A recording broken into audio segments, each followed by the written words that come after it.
Bienvenue à tous. Moi, c'est Flora. Et moi, c'est Dimitri. Nous sommes élèves de première ES au lycée de la communication à Metz. Et nous allons vous présenter notre TPE au cœur de Confluence, écoquartier lyonnais. Tout au long de cette vidéo, nous allons nous demander comment met-il en œuvre une politique de développement durable. Pour commencer, qu'est-ce qu'un écoquartier ? Pour faire simple, c'est un projet d'aménagement urbain qui respecte les principes du développement durable tout en s'adaptant aux caractéristiques de son territoire. Ah, alors si je comprends bien, il prend donc en considération des problématiques environnementales, sociales et économiques. C'est ça, tu as bien compris. Son but est de réduire au maximum son impact sur l'environnement, favoriser la qualité de vie, la mixité, l'intégration Et sociale. le développement économique. C'est juste. Allons voir ça de plus près.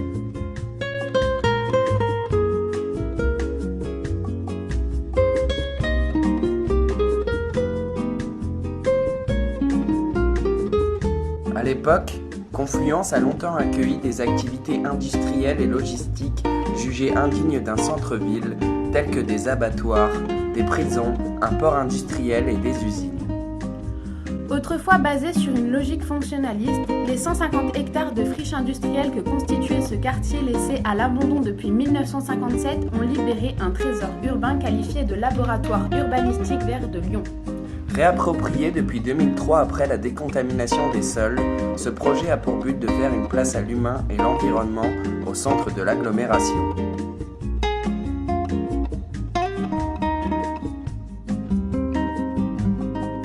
Seul écoquartier en France, parrainé par le Fonds mondial pour la nature, WWF, Confluence devra parmi ses objectifs au terme de son aménagement en 2020 ne pas produire plus de carbone qu'en 2000 malgré la construction d'1 million de mètres carrés et donc de l'augmentation de salariés et d'habitants.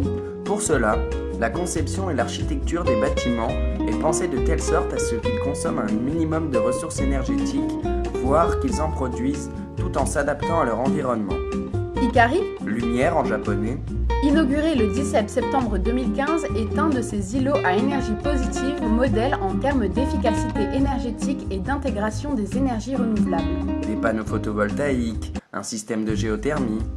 Pour ces modèles, et également pour le reste des bâtiments, À consommation passive, les grands noms de l'architecture et les équipes locales ont eu pour objectif d'utiliser les dernières technologies en faveur de la sobriété énergétique et de les associer à la biodiversité. les façades végétales, de bois, d'acier, de cuivre. De plus, ils n'ont pas eu peur d'associer habitants et salariés, ce qui est bénéfique d'un point de vue écologique. Par exemple, dans certains immeubles, il est possible de récolter l'énergie des bureaux et la transférer dans les habitations qui, à ce moment-là, en ont plus besoin ou vice-versa. On parle donc de mutualisation énergétique. L'idée principale est d'équilibrer production et consommation d'énergie à l'échelle du quartier. Dans ce cas, on dit de lui qu'il est intelligent. Pour ce qui est de la mixité sociale, la qualité de vie de ce quartier doit être à la portée de tous. Pour cela, les logements proposés y sont variés. Logements sociaux et intermédiaires, Qui représente 50% du projet, étudiants pour jeunes actifs et pour les personnes aisées. Il y en a pour tous les goûts et tous les budgets. toujours dans l'objectif de réduire l'empreinte écologique du quartier, le Grand Lyon, principal acteur public du projet, met en œuvre une politique de transport grâce à un plan de déplacement urbain. Ce dernier, qui limite la place de la voiture, a pour objectif de favoriser certains types de déplacements sans en interdire. Les moyens de transport privilégiés sont les modes doux, ce qui participe activement à l'amélioration du cadre de vie. Le vélo, Avec 9 stations Vélove en service à travers le quartier, la navette fluviale Vaporetto, qui relie Confluence au cœur historique de la ville en 30 minutes, les voitures électriques, mise en location aux habitants du quartier, quartier marchable, ces équipements sont accessibles à pied. Ces aménagements invitent à la déambulation. Rollers, trottinettes et skates y circulent avec aisance et en toute sécurité. moins de nuisances sonores, plus de sécurité, une qualité de l'air préservée. De plus, la densité urbaine du quartier permet à la Confluence de disposer de tous les modes de transport en commun. Le train, Avec la gare de Perrache à l'entrée du quartier, le tram, avec 4 stations qui le desservent, le bus avec 14 lignes qui y circulent, et le métro sont autant de moyens mis à la disposition des habitants, travailleurs et visiteurs. Pour finir, Parking mutualisé et autopartage y ont été imaginés. Malgré tout, le quartier est facilement accessible depuis l'autoroute A6 et A7. À 30 minutes de route se trouve l'aéroport international de Lyon. Une application pour optimiser l'accès à la confluence est disponible sur le site www.confluence.com.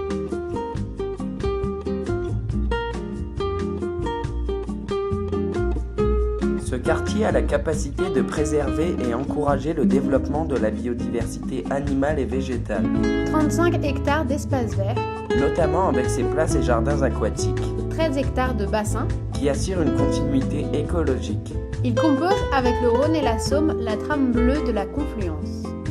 Cela résulte de la mise en place d'une gestion raisonnée des espaces verts par les services de la ville de Lyon, qui lui en a en partie permis de bénéficier de la reconnaissance du WWF. Ici, la qualité environnementale est incontestable. Le cahier des charges des aménagements a été étudié à la loupe. Pour ce qui est de la flore, il impose des essences locales favorables à la faune et adaptées au climat. 3280 arbres de haute tige servent d'habitat adéquat aux 32 espèces d'oiseaux, dont 21 protégées, recensées par la FRAPNA et la Ligue pour la protection des oiseaux chargée d'établir l'inventaire. 7 espèces de chauves-souris, des libellules, 18 variétés d'insectes et des papillons y ont aussi été répertoriés. Également des castors d'Europe, des grenouilles vertes, des lézards, des hérons. Tout un panel qui semble utopique lorsqu'il est question de zones urbaines, mais qui est bien loin d'arrêter de s'accroître. Les habitants qui déambulent au milieu des aménagements contribuent à la biodiversité du quartier en les respectant. Ici, il est possible de cultiver sur son balcon ou de bénéficier des jardins partagés au cœur des îlots. Des espaces publics végétaux ont été conçus de manière à être peu gourmands en eau et pouvoir intégrer des systèmes de récupération des eaux de pluie. Dans ce quartier, la gestion des eaux est pensée à grande échelle, autant à l'intérieur qu'à l'extérieur. En plus de l'arrosage, les eaux de pluie servent à la chasse d'eau des WC ou au lavage des parkings. S'ajoute à ça un système de filtration des eaux usées de telle sorte à ce qu'une partie serve également à arroser la végétation. La grande diversité d'entreprises et d'institutions à Confluence compose un tissu économique équilibré et dynamique. Les friches industrielles ont cédé la place à de nouvelles activités socio-économiques. Le quartier s'oriente vers des activités tertiaires car on y trouve des grands groupes de presse et de communication installés dans des locaux spécifiquement conçus pour répondre à leurs attentes, comme Le Progrès, Presse quotidienne, Euronews chaîne internationale d'information et GL Event. Leader européen des congrès et salons. Il y a également des grandes institutions telles que l'Agence régionale du développement et de l'innovation, le siège de la région et une université.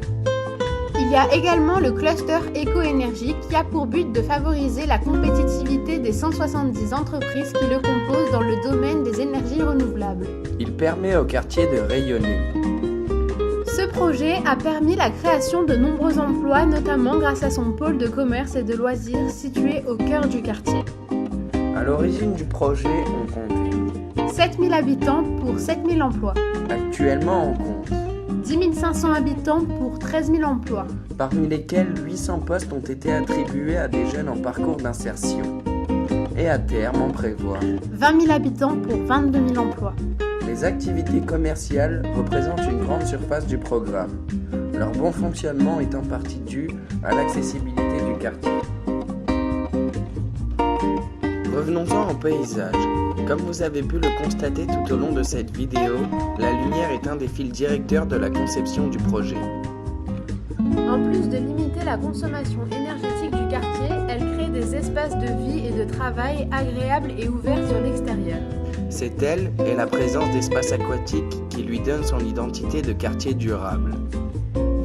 La mixité fonctionnelle y participe également. Logement, activités, commerce, équipements administratifs, culturels, de loisirs et transports lui assurent son dynamisme et sa durabilité. Les habitants, travailleurs et visiteurs ont adopté un esprit propre à la Confluence. Ils y sont bien sûr incités par l'esprit que dégage ce quartier. D'ailleurs, lors de sa conception, ils ont leur mot à dire par le biais de sondages, forums, rencontres et de la Maison de la Confluence, lieu dédié aux échanges entre concepteurs et habitants. Sans mode de vie durable, il n'y a pas de quartier durable. On parle ici d'éco-responsabilité, qui se traduit par quelques gestes faciles, de l'économie des ressources à la consommation locale par exemple. De plus, ils sont incités à échanger entre eux, notamment avec les nombreux services partagés tels que les groupes scolaires, les équipements culturels et sportifs. Mais aussi avec le pôle dédié à l'autopartage et au covoiturage, l'extrême proximité favorise également les échanges.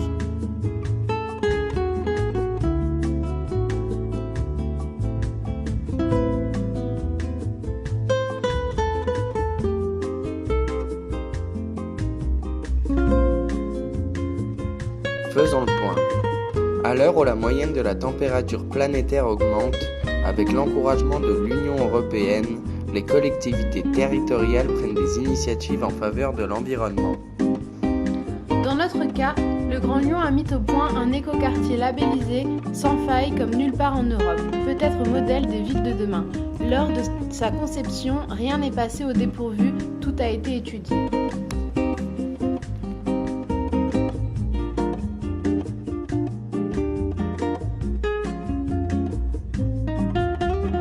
Merci à tous d'avoir visionné notre vidéo, en espérant qu'elle vous aura plu et que vous êtes désormais expert en écoquartier. Pour ce qui est de notre part, on a pris plaisir à la réaliser. Les sources sont dans la description. Pour en détailler et en savoir plus, rendez-vous sur notre site web. Bye bye.